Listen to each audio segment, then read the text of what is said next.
이제 성탄절입니다. 성탄절이면 우리가 어떻게 인사하죠? 우리 영어로 메리 크리스마스 그렇게 인사해요. 우리 주님의 오심을 축하합니다. 그렇게 저희들이 축하를 하죠. 여러분, 언제부터 교회가 성탄절을 지키게 되었을까요?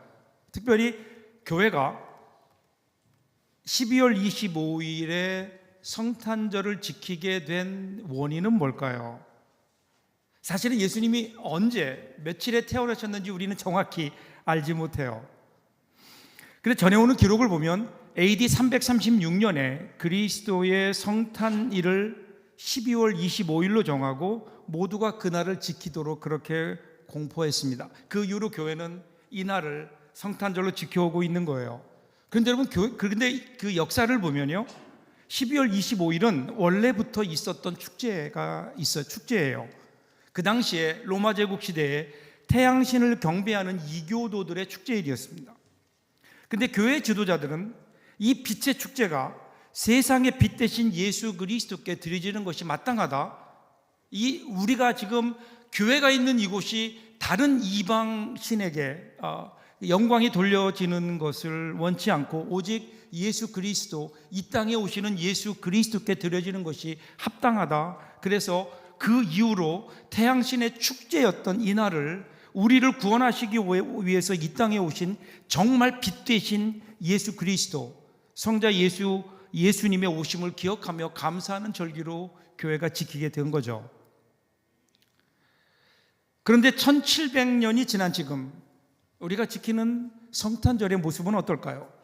혹시 원래의 그 자리로 돌아가고 있는 것은 아닐까? 영국, 정확히 말하면 잉글랜드죠. 잉글랜드의 기독교 국가는 기독교입니다. 그런데 교회가 그들의 국교인 이 영국 정부의 공식적인 명칭은 크리스마스가 아니라 윈터벌입니다. 윈터벌이라는 말은 겨울이라는 윈터라는 말과 축제, 페스티벌이 합쳐진 말인 거예요. 그러니까 성탄절이 단지 예수님의 탄생을 의미하는 것만이 아니라 그것을 넘어서 연말 연시의 축제라는 의미인 거죠. 성탄절이 아니라 그냥 연말에 즐기는 축제로 바뀌고 있는. 여러분, 미국도요, 백악관의 공식적인 성탄 인사가 메리 크리스마스가 아니에요. 해피 할로데이입니다. 해피 할로데이. 결국 성탄절, 이 성탄절을 온 세계가 성탄절을 지키고 있는데, 근데 정말 그들이 가장 중요한 이 날이 어떤 날인지 예수를 모르는 사람들이 그냥 즐기는 축제가 되어가고 있는 것은 아닐까? 이번 캄보디아 선교를 가서도요, 저에게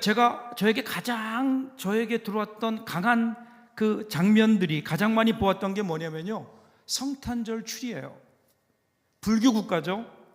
그 캄보디아에 불상이 놓여 있고요, 그리고 그 옆에 함께 자리 잡기 시작한 크리스마스 추리 곳곳에 보입니다.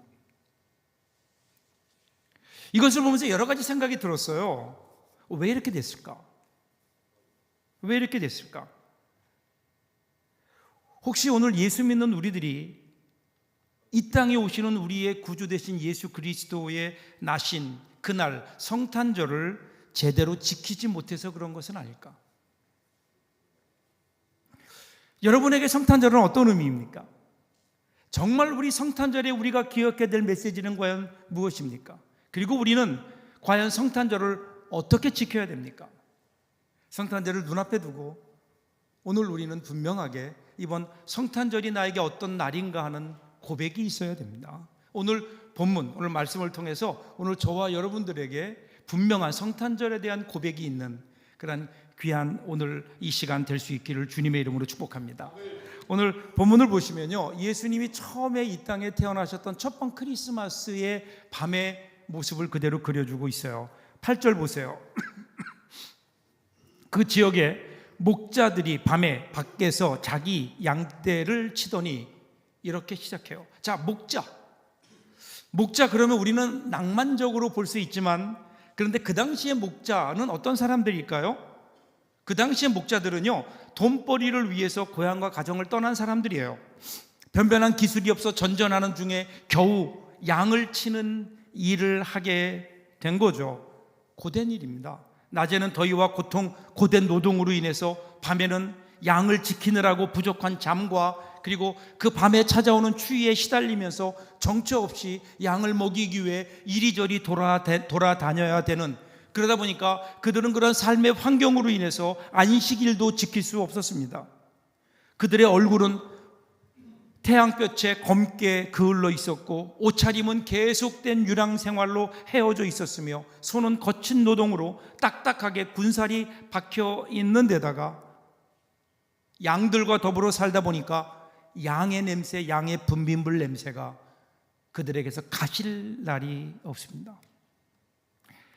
게다가 그렇게 힘들게 노동을 하는데도 얻는 수입이 변변치 않으니까 그들은 어쩔 수 없이 자주 양이나 양털 혹은 양 우유를 주인 몰래 빼내어다가 뒤로 팔곤 했었거든요. 그래서 유대인들 사이에서 가장 비도덕적인 사람, 믿어서는 안 되는 사람의 대표적인 사람들이 바로 이 목자들이었어요. 그래서 목자들은 어디 가나 사람들에게 환영받지 못했습니다. 심지어는 성전에서조차 죄인 취급을 받았던, 자, 그런데 그런 목자들에게 하나님의 영광이 임했다. 오늘 성경이 그렇게 시작해요. 9절 보세요. 주의 사자가 곁에 서고 주의 영광이 그들을 두루 비춤에 크게 무서워하는지라. 여러분, 구약 성경을 보면 주의 영광이 임했다라는 표현이 나와요. 언제일까요? 모세가 하나님 말씀을 따라 성막을 짓고 성막을 마쳤을 때, 그때 주의 영광이 그들과 함께 했다. 그때부터 하나님이 그들과 함께 하셨어요. 그래서 광야 40년을 지나면서 하나님께서는 그들과 함께 하시며 하나님의 영광이 구름기둥과 불기둥으로 그들을 인도하셨다고요.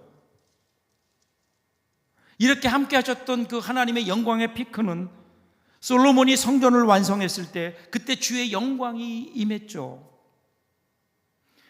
그런데 그 이후에 이스라엘은 그 성전에서 하나님 보시기에 가증한 일들을 행했습니다. 성전에서 우상을 섬기고 하나님을 온전하게 하나님으로 섬기지 않았죠. 하나님 외에 다른 신을 섬기고 하나님을 배역하는 일들이 계속해서 그들 가운데 끊이지 않기 때문에 하나님께서는 선지자들을 통해서 여러 번 경고하셨지만 그들은 그 일에서 떠나지 않았어요.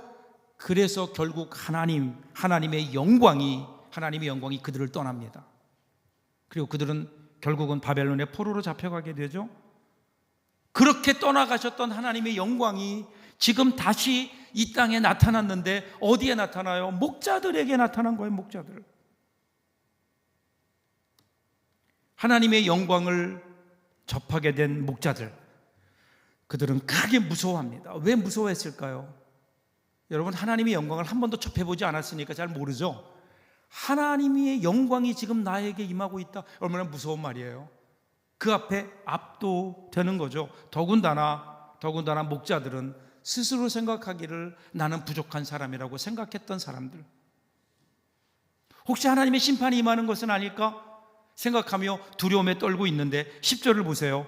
천사가 이르되 무서워하지 말라. 보라, 내가 온 백성에게 미칠 큰 기쁨의 좋은 소식을 너희에게 전하노라. 심판이 아니라 기쁜 소식이래요. 여기서 좋은 소식, 이 기쁜 소식, 이 기쁨의 좋은 소식은요, 전쟁에서 승리했을 때 그때 날라온 승전보와 같은 거예요. 우리가 승리했다. 이것은 전쟁으로부터의 구원이거든요. 그리고 동시에 이 말은요, 왕의 후계자가 태어났을 때 사용하는, 왕자가 태어났을 때 사용하는 그 표현이기도 합니다. 이 모든 이 기쁜 소식이 온 세상에 기쁜 소식이 될 것이다. 그러니까 하나님께서 지난 400년 동안에 침묵을 깨시고 천사를 보내셔서 하나님의 영광이 그들 가운데 임하며 전한 기쁜 소식. 그 기쁜 소식이 뭐예요? 11절에서 이렇게 얘기해요. 오늘 다윗의 동네에 너희를 위하여 구주가 나셨으니 곧 그리스도 주시니라.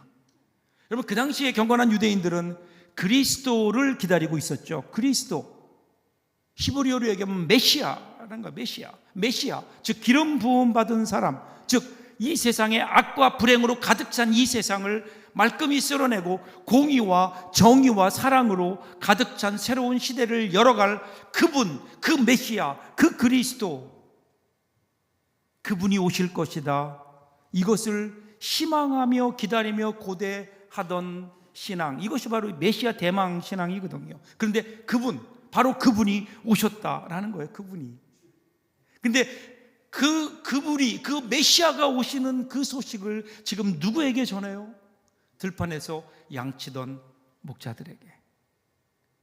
무슨 의미일까요? 더군다나 여러분, 그 찬송의 내용을 한번 보세요. 13절, 14절이에요. 호련히 수많은 천군이 그 천사와 함께 하나님을 찬송하여 이르되 지극히 높은 곳에는 하나님께 영광이요 땅에서는 하나님이 기뻐하시는 사람들 중에 평화로다 하니라. 예수님이 이 땅에 태어나신 그 메시아가 오신 그분, 그 밤 예수님이 오신 그 뜻이 뭐라고요? 그 의미가 두 단어로 표현해요. 하나님께는 영광이요, 하늘에는 영광이요, 땅에는 뭐예요? 평화라고 하는 거예요. 하나님께 영광이 된다는 거예요. 영광. 여러분, 우리는 보통 영광 그러면 무엇을 생각하나요? 영광 그러면 우리가 무언가 높아지는 것을 영광이라고 하죠. 그죠? 그래서 회사에서 승진하면 영광이라고 하고요. 국회의원쯤 되면 광령이 되고요. 대통령이 되면 그야말로 무한 영광이라고 얘기하죠. 물론 뭐 요즘은 아닌 것 같지만 어쨌든 이 세상에서 높아지는 것을 영광이라고 해요.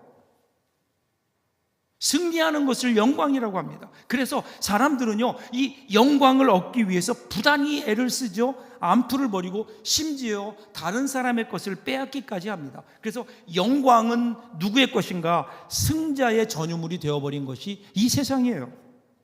자, 그렇다면 영광이다. 그러면 이 시대에 영광이 있다면 누구에게 있어야 될까요? 아마도 가장 큰 영광을 받을 사람은 누굴까요? 로마의 황제 아닐까요? 아니면 그 영광을 얻고 팔레스타인 지역의 분봉왕이 된 헤롯, 아니면 종교적인 권세를 지닌 대제사장들, 정치적인 권력을 쥐었던 사두개인들.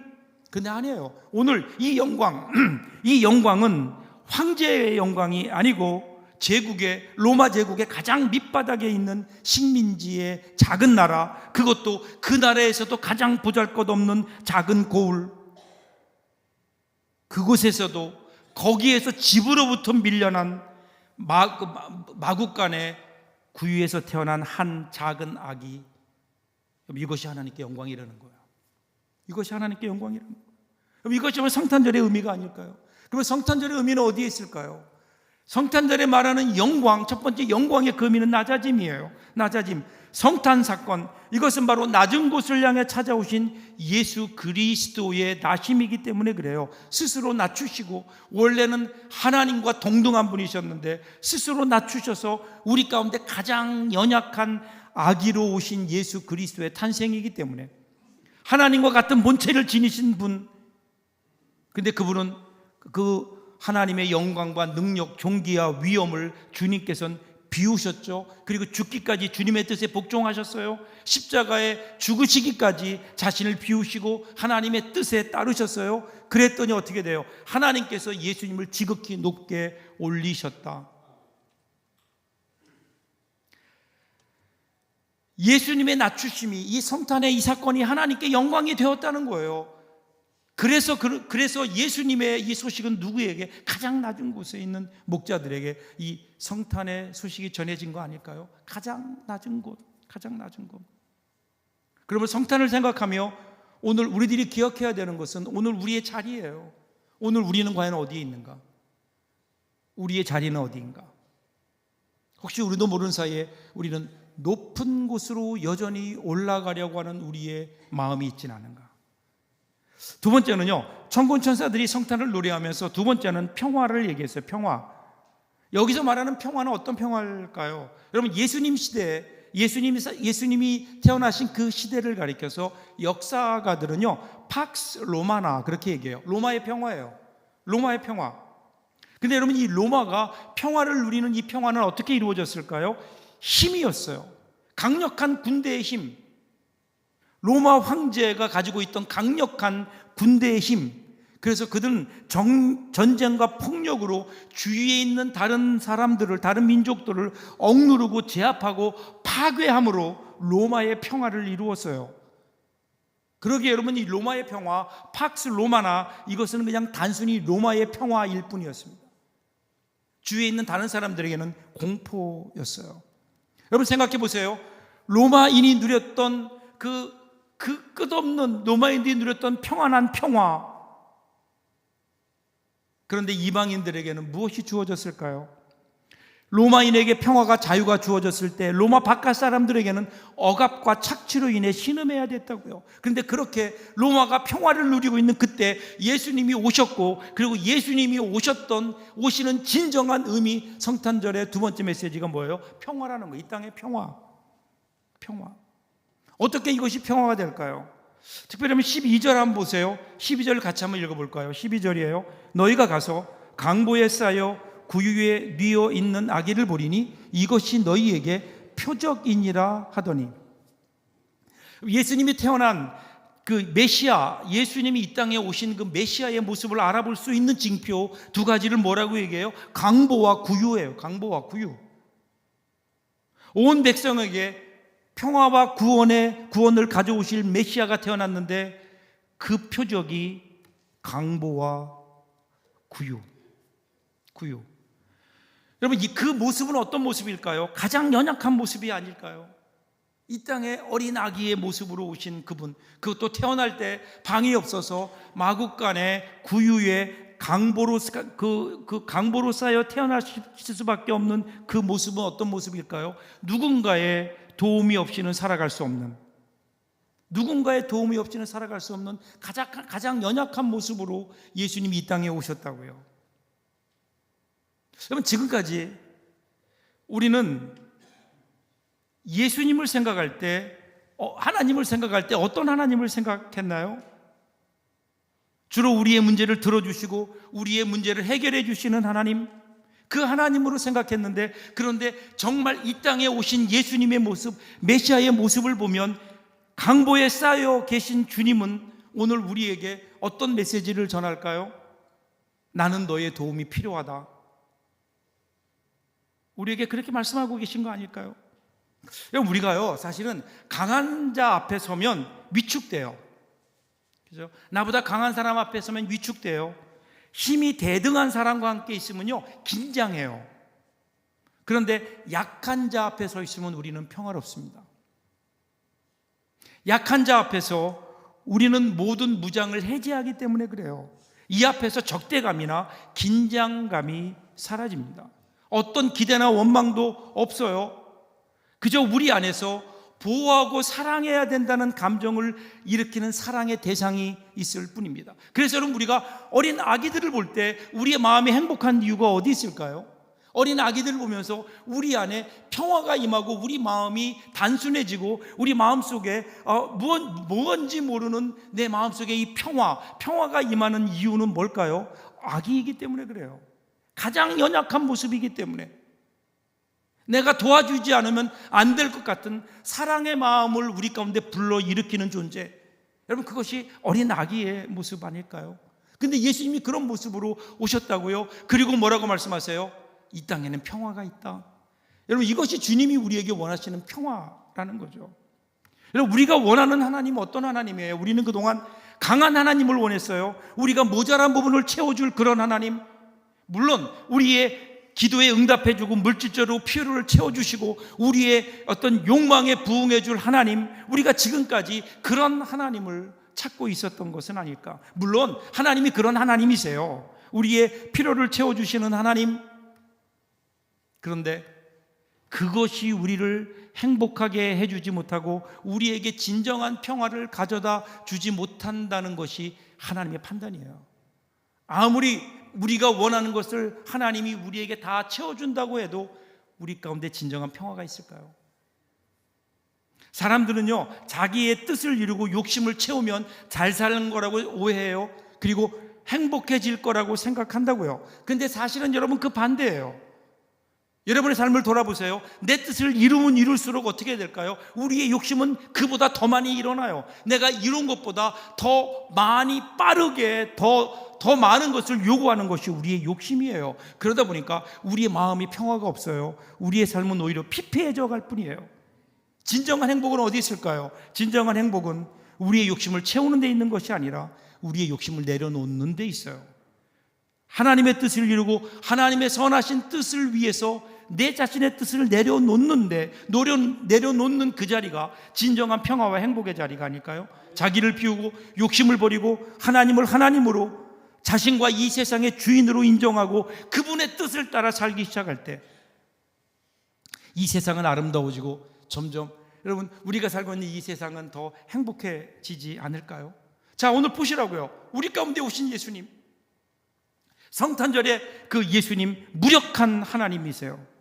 여러분 생각해 보세요. 전쟁을 상징하는 말, 그 말의 구유에서 웃고 있는, 누여있는 가장 연약한 어린아이의 모습, 이것이 여러분 하나님의 메시지가 아닐까요?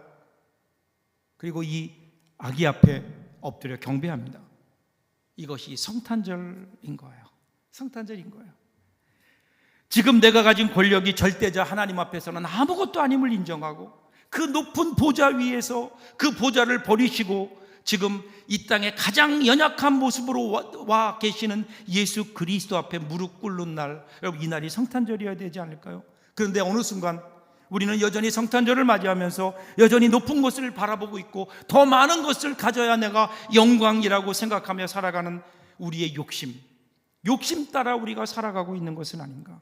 여러분, 내가 더 높아져서 다른 사람들을 누름으로 나의 평화를 지킬 수 있는 것이 아니에요. 이것은 여전히 사단의 속임수예요. 낮아짐으로, 예수 그리스도의 뒤를 따라 낮아짐으로 우리 가운데 주시는 하나님의 평화, 여기에 비로소 우리는 하늘에는 영광, 땅에는 평화, 우리가 이 귀한 하나님의 말씀을 따라 성탄절을 지킬 수 있지 않을까요? 오늘 그 예수님이 누워 계신 마구간 앞으로 나와보십시오. 여러분, 성탄절 그러면 떠오르는 사람이 있죠?